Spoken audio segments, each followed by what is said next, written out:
Assalamu alaikum warahmatullahi wabarakatuh. My name is Nina, and I'm trying to, learn about my deen. Like, although I already read this book, I just want to read with you. So, with that being said, come along and read with me. Also, English is my second language, so if I make mistakes, I'm sorry. I do also have a stutter, so if I stutter, I apologize in advance. Please be patient with me. But this book made me understand like Islam a little bit more, and kind of like built my iman during Ramadan. I already read it, but I just want to read with you. Some words might be hard for me to pronounce. For that, I apologize in advance. But with that being said, let's go. Preface.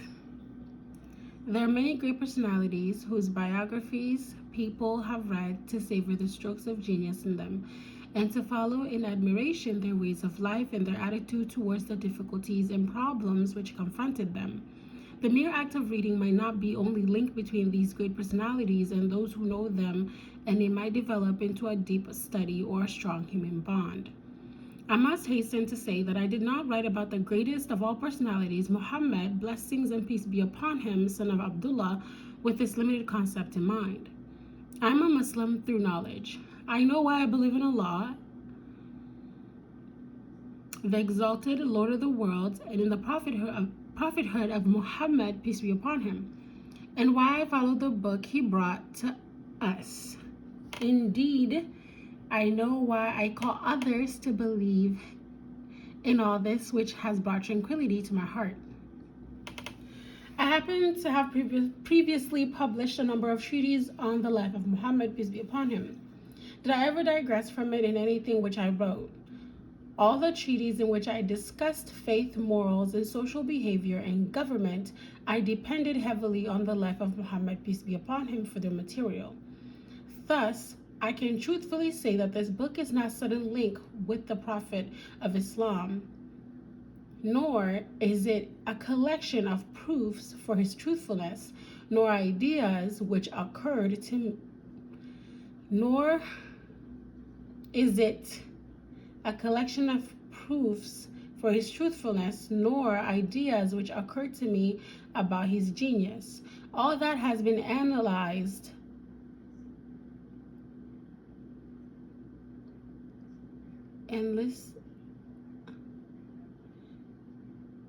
I don't know if that word is analyzed.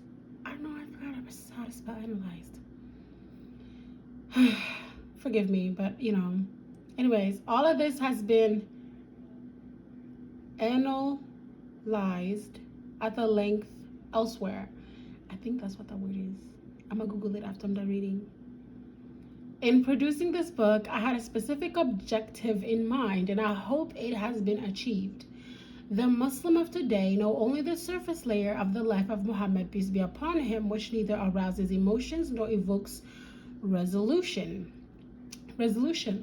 They extol the Prophet, peace be upon him, and his companions from inherited tradition and little knowledge, and think that verbal praise or some small act is sufficient. Such shallow knowledge of Muhammad, peace be upon him, is equivalent to ignorance of him. It is unjust to the great reality that it should be turned into a legend. It will be injustice to that period of history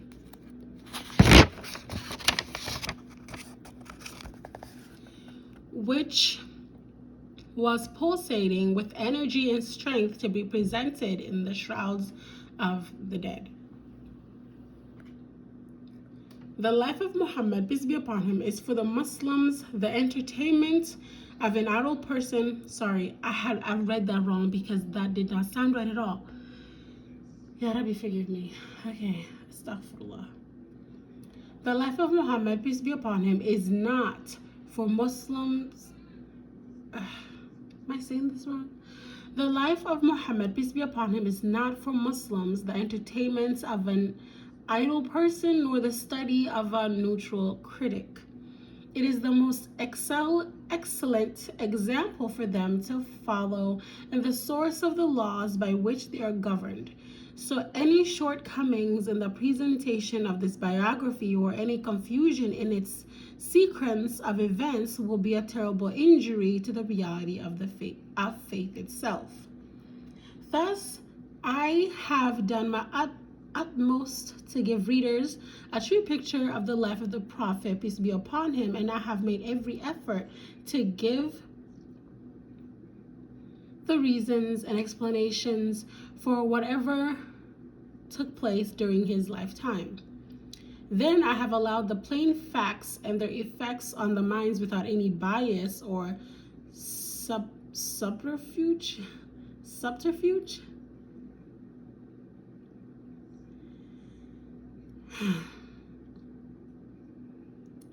Moment of silence.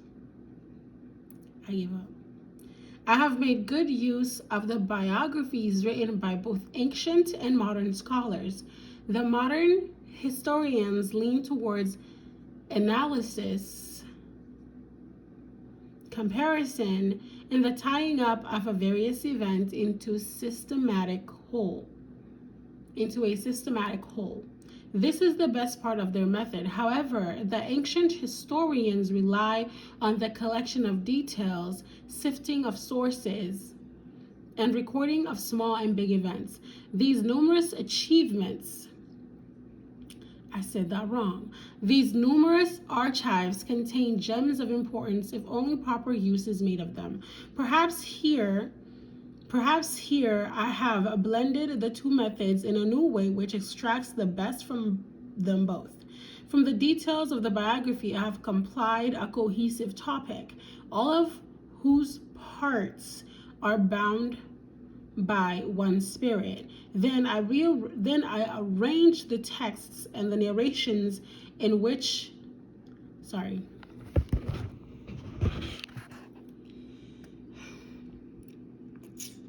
give me 1 second.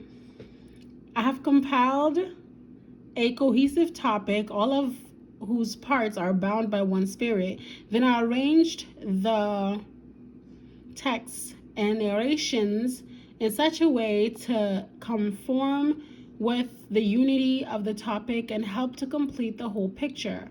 My aim was to make the biography into something which nurtures faith, purifies character, and fans the struggle, which encourages one to embrace the truth and be faithful to it, and which contains a wealth of relevant examples.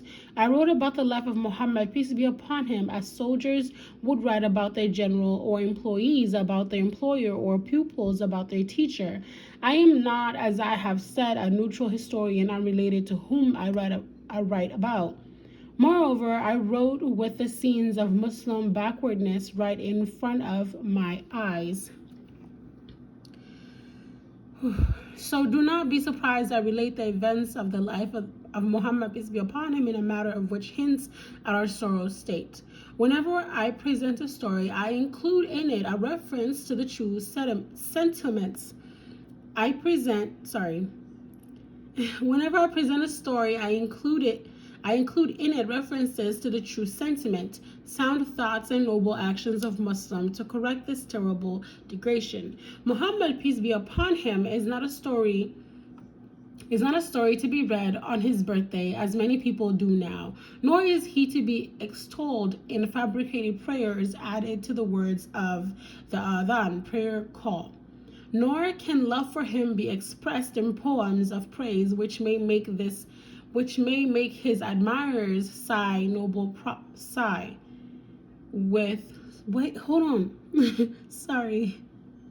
which may make his admirers sigh when they hear from them. The ties that Muslims have with the noble Prophet, peace be upon him, are stronger and deeper than these deviations which have been thrust into the faith. The Muslims have indulged in these acts to express the relationship with their Prophet, peace be upon him, only when they have neglected the essentials of their faith and contented themselves with outward manifestations and formalism. However, since these formalisms are limited in Islam, they have resorted to inventing new forms. They should not innovate. To turn away from inventing formalities does not require much effort. The effort that does require determination is to hold fast to the essence which has been neglected and return to the true faith. Period.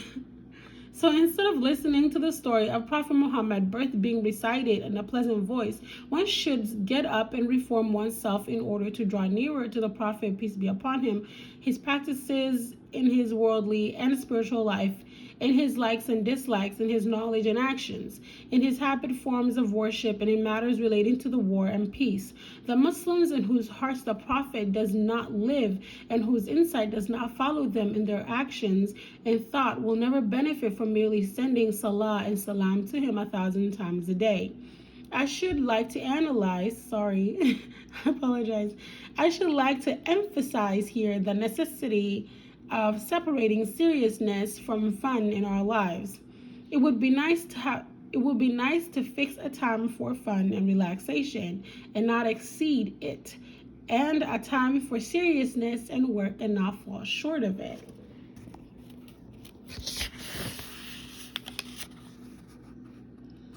I think I'm gonna stop reading now, but I'll catch up on page 14 later. So see you.